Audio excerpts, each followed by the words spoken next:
Ah, uh, I just want to talk about Dragon Synchro or Dragoonity plants or whatever. I called the deck dead in the last video I uploaded, which I'm not sure if it uploaded correctly. It says 9 minutes 3 seconds with a zero. The point is that I called it dead. And a lot of other people said Dragon Rulers were dead too. Like we kind of all thought it. And Plant Dragon Synchro just kind of surprised me. But I kind of want to point out that this first YCS it doesn't really affect the metagame that much. It's the beginning of the format. It's like when Jeff Jones played Psychics last YCS, I believe, and they topped, and then we never saw the Psychics again. Well, I'm not saying necessarily it's going to be the same deal. We're never going to see Dragons again, but it is. It's not necessarily the best deck.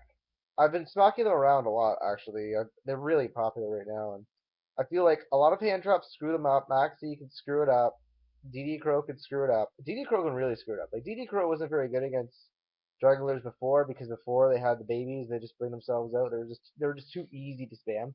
But now it's a little bit harder for them to kind of just get everything. They're not running all four. I don't think most playing builds are running Teetle.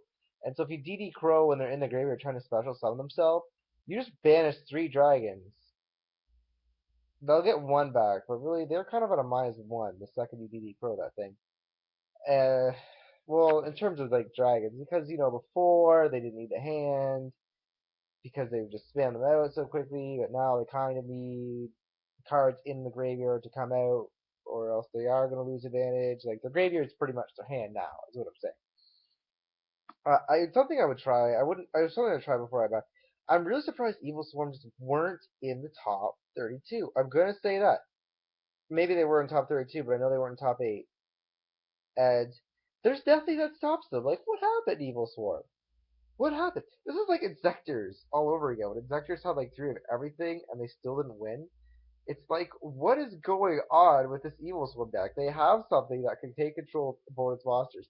They have a card that's like a Christian for level 5 or higher. That not only is for level 5 or higher, but searches out a quick spell Lance that protects all their monsters.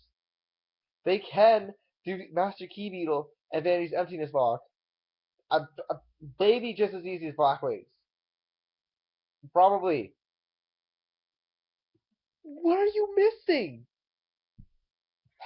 The only good thing is that there was like one Mermail in top 8. And this is new Mermail fad thing, and I'm not saying Mermails are bad, but they're tier 2.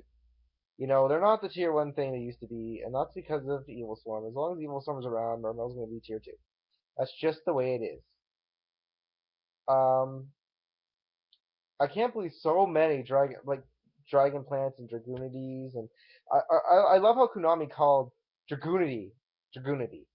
Like if you go on the website and look up Toronto's YCS top 8, you're gonna see them that they put dragoonity there when really it's dragoonity ruler. It's pretty dragoonities and plant rulers are the same deck, only instead of running the plant engine, dragoonities are running the dragoonity engine. And there's nothing wrong with that, but it's like the same deck, really. It's the same basic idea. If you were playing a plant versus dragoonity deck, you're probably just expecting a mirror match type scenario. I don't even know which one I'd call better. What's funny is that the plant dragons are actually running dragoonity cards anyway. Like they're running cards of consonants and they're running a level 1 dragoonity tuner just to use card of consonants. So it's like, okay, yeah, I don't know. And people are like, oh, look at all the variety in the top 8. There wasn't really much variety. Spellbooks didn't do that good either, but everybody saw that coming. I think spellbooks are gonna die off. They don't really have any plays compared to every other deck. They were pure spells. I really don't like a deck that just loses to the other deck that has like the auto lose. Now they don't necessarily auto lose to Six Samurai, but it's certainly not a matchup anybody wants to deal with when you're playing spellbooks. Like the Sams are, they kind of got you have to get these out. I can't believe we didn't see the Infernity either. That's another one. Am I missing something? Can't Infernity be faster? Freaking Herald deck made top 32, and I don't think Infernity made top 32. I want you guys to think about that. Infernity didn't make top 32, but Herald of Perfection did. That Herald deck, I tried it. It's pretty good. Like I was winning without putting Herald on the field most of the time, just because it plays a lot like an agent deck does anyway.